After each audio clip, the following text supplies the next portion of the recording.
Hello everyone, I welcome you again on this 10 minutes a day series. So the topic of our today's discussion is delivery channels in retail banking part 3. Part 2 के अंदर हम लोगों ने ATMs और point of sales machine के बारे में बात की थी. आज के इस वीडियो में हम लोग इंटरनेट बैंकिंग और मोबाइल बैंकिंग के बारे में बात करेंगे. सो देखिए, अर्नेस्ट टी पार्किंस 1997 के अंदर कुछ ऑब्जर्वेशंस करते हैं किसके रिलेटेड कि इंटरनेट बैंकिंग की इम्प्लीकेशंस जो है वो फ्यूचर में कैसी होने वाली हैं. तो उनके द्वारा ये बताया गया 1997 के अंदर ही कि इंटरनेट के थ्रू जो है वो ट्रेडिंग की जाएगी, कॉमर्स किया जाएगा, मतलब बिजनेस किया जाएगा इंटरनेट के थ्रू. इसके अलावा there will be new types of electronic retail payments. Electronic retail banking जो है वो प्रोसेस में आएगी with the advent of this internet itself. Next is the movement more generally of the retail financial services to electronic delivery including insurance, discount brokerage and mutual funds. तो अगर आज की date में हम लोग देखें तो ये सारी ऑब्जर्वेशंस जो हैं these have come holistically true itself. मतलब ये सारी इम्प्लीकेशंस जो भी अर्नेस्ट टी पार्किंस के द्वारा 1997 के अंदर बताई गई, आज की डेट में इन सभी जो ये ऑब्जर्वेशंस हैं इनको हम लोग प्रैक्टिकल वे के अंदर यूज़ होते हुए देख पा रहे हैं. तो अब हम लोग देखते हैं कि 3 तरह की जो इंटरनेट बैंकिंग की सर्विसेज हैं वो आरबीआई के द्वारा डिफाइन की गई हैं. सबसे पहले basic level services. So these are the banks websites which disseminate information on different products and services offered to customers and members of the public in general. It may receive and reply to customer queries through email itself. मतलब इन basic level जो ये banking की websites रहती हैं इनके through information regarding the product and services can be disseminated to the customers, और customers की क्वेरीज और रिप्लाईज को भी जो है वो लिया जा सकता है with the help of email itself. Moving ahead, next is simple transactional websites which allows the customers to submit their instructions, application for different services, queries on their account balance, etc. But they do not permit fund-based transaction on their account itself.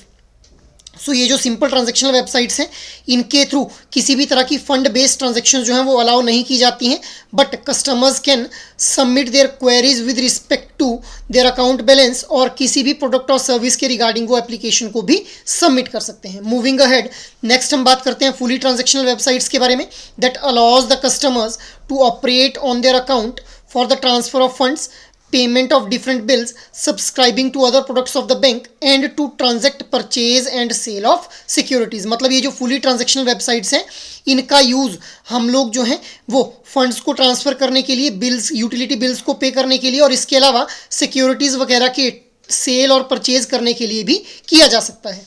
सो अब हम लोग देखते हैं कि internet banking के through क्या क्या services जो है वो बैंक्स जो है ऑफर कर पाते हैं. सबसे पहले बैंक अकाउंट बैलेंस को चेक किया जा सकता है, अकाउंट स्टेटमेंट को जनरेट किया जा सकता है, रीसेंट ट्रांजैक्शंस को देखा जा सकता है. इसके अलावा इंफॉर्मेशन जो है एक्सेस की जाती है regarding the recurring deposit and loan accounts. Funds को ट्रांसफर किया जा सकता है between various accounts which are saving, current, cash, credit within the bank. इसके अलावा इनडायरेक्ट टैक्सेस की पेमेंट की जा सकती है. Funds can be transfer to the other banks through NEFT and IMPS mechanism. इसके अलावा डायरेक्ट टैक्सेस को भी पे किया जा सकता है with the help of internet banking. इसके अलावा हम लोग देख पाते हैं कि यूटिलिटी पेमेंट्स जैसे प्रीमियम्स हो गए, टेलीफोन बिल्स हो गए, या फिर एनर्जी बिल्स जिसके अंदर वाटर बिल या फिर इलेक्ट्रिसिटी बिल जो है वो कवर अप हो जाते हैं, उनकी पेमेंट भी इन इंटरनेट बैंकिंग की वेबसाइट्स के थ्रू की जा सकती है. Next is air tickets can be booked, train tickets, बस टिकट्स, इसके अलावा होटल रूम्स भी बुक किए जा सकते हैं पॉपुलर ट्रैवलिंग वेबसाइट्स के थ्रू. इसके अलावा म्यूचुअल फंड्स के अंदर भी जो है वो परचेज और सेल किया जा सकता है. नेक्स्ट इज इन्वेस्टमेंट जो है वो gold bonds, initial public offerings और किसी भी तरह के अदर फाइनेंशियल प्रोडक्ट्स के अंदर की जा सकती है with the help of these internet banking websites. Next is payments can be made to various merchant establishments and service providers. So अलग अलग तरह की पेमेंट्स की जा सकती हैं with the help of internet banking to the merchant itself. Moving ahead, अब हम बात कर लेते हैं मोबाइल बैंकिंग के बारे में. So mobile banking, banks are permitted to offer mobile banking services after obtaining necessary permission from the Department of Payment and Settlement System, Reserve Bank of India, following RBI guidelines are there for mobile banking. मतलब किसी भी bank ने अगर mobile banking अपने customers को offer करनी है तो उसको आरबीआई की कुछ गाइडलाइंस को फॉलो करना रहेगा, जिनमें know your customer guidelines, anti money laundering guidelines और कॉम्बेटिंग टेरर फाइनेंसिंग जैसी गाइडलाइंस को भी फॉलो करना पड़ता है. अब क्या क्या जो एक्टिविटीज़ हैं that can be undertaken with the help of mobile banking. Balance की इंक्वायरी की जा सकती है, मिनी स्टेटमेंट ऑब्टेन की जा सकती है, बिल्स की पेमेंट की जा सकती है, टिकट्स बुक की जा सकती हैं, शॉपिंग की जा सकती है, इसके अलावा फंड्स को भी ट्रांसफ़र किया जा सकता है। अब यहीं पे मोबाइल बैंकिंग के अंदर हम लोग कुछ टर्मिनोलॉजीज़ को समझेंगे, एक इंपॉर्टेंट प्लेटफॉर्म्स के बारे में बात करेंगे। सबसे पहले हम बात करेंगे IMPS के बारे में, which is immediate payment services. So it is operated by NPCI. It offers instant 24/7 interbank electronic fund transfer services through mobile phones. This facility is provided by NPCI through its existing NFS switch. NFS क्या है? National financial switch, जो कि connectivity provide करने का काम करता है। पहले हम लोग देखते हैं कि IMPS के अंदर जो ट्रांजैक्शन लिमिट थी दैट वाज ₹50,000 पर कस्टमर, जिसको अब जो है वो एलिमिनेट कर दिया गया है आफ्टर अ रिव्यू। अब banks have the authority to establish per transaction limit based on their risk assessment with board approval. अब 3 हमारे पास जो है वो ऑप्शन रहते हैं IMPS के थ्रू पेमेंट करने के लिए। Money mobile ID, that is MMID, which is a 7-digit code and a mobile number. Next method is IFSC code and account number. Next method is using Aadhaar number, जहां पे आधार based remittance services का use करके जो है वो funds को transfer किया जा सकता है। मूविंग अहेड, नेक्स्ट हम लोग बात करते हैं UPI के बारे में, which is unified payment interface, which was launched by NPCI. It is unique mobile application based payment solution. It provides options for payment among the peers. मतलब ये कस्टमर्स और कस्टमर्स ने, दोनों कस्टमर्स ने अगर आपस में ही जो है वो पेमेंट करनी है तो उसके लिए जो है वो ऑप्शन प्रोवाइड करता है UPI. It allows identification of customer through email like ID. जैसे UPI ID आप लोगों को नॉलेज होगी, सो ईमेल ID की तरह ही UPI ID भी होती है. Unified payment interface permits payments by mobile app and web etcetera, and the payment can be both sender and receiver initiated. मतलब जिसने पेमेंट करनी है वो भी पेमेंट को इनिशिएट कर सकता है, और जिसने पेमेंट रिसीव करनी है वो भी अपनी रिक्वेस्ट को जो है वो इनिशिएट कर सकता है. Payments can be done using Aadhaar number, virtual address, account number, Indian financial system code that is IFSC code, mobile number and MMID.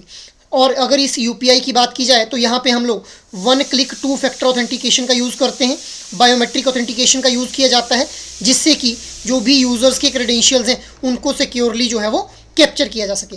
अब कुछ लोगों के पास, जिनके पास इंटरनेट वगैरह की सर्विसेज नहीं रहती हैं, जो इंटरनेट सर्विसेज को अवेल नहीं कर पा रहे हैं, उनके लिए UPI 123 पे को लॉन्च किया गया है for the feature phone users, which allows payment without the use of internet itself.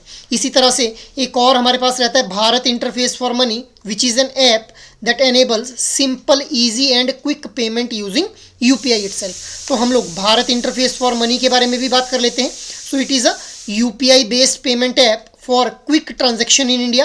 It supports instant bank to bank payments using mobile number or virtual payment address. It requires a stable internet connection. It operates in 12 languages in India. The transaction limit is 20,000 per transaction, और maximum एक दिन के अंदर 40,000 rupees की transaction की जा सकती है. इसके अलावा कार्डलेस कैश विड्रॉल की फैसिलिटी प्रोवाइड की जाती है ATM से, भीम जो ये ऐप है इसके थ्रू. इसके अलावा it allows transactions using virtual payment address, account number and IFSC, Aadhaar number और QR कोड. अब यहाँ पे QR कोड क्या है? QR is quick response code. इसके अलावा it enables viewing and sharing of static QR codes. Users can manage linked bank accounts, change UPI pin and request balance for their account itself. अब अगर किसी user को ऐसा लगता है कोई इलिसिट कलेक्ट रिक्वेस्ट जो है उसके पास आ रही है इस ऐप के ऊपर, तो वो उस रिक्वेस्ट को या फिर उस यूज़र को ब्लॉक भी कर सकता है इस भीम ऐप के ऊपर.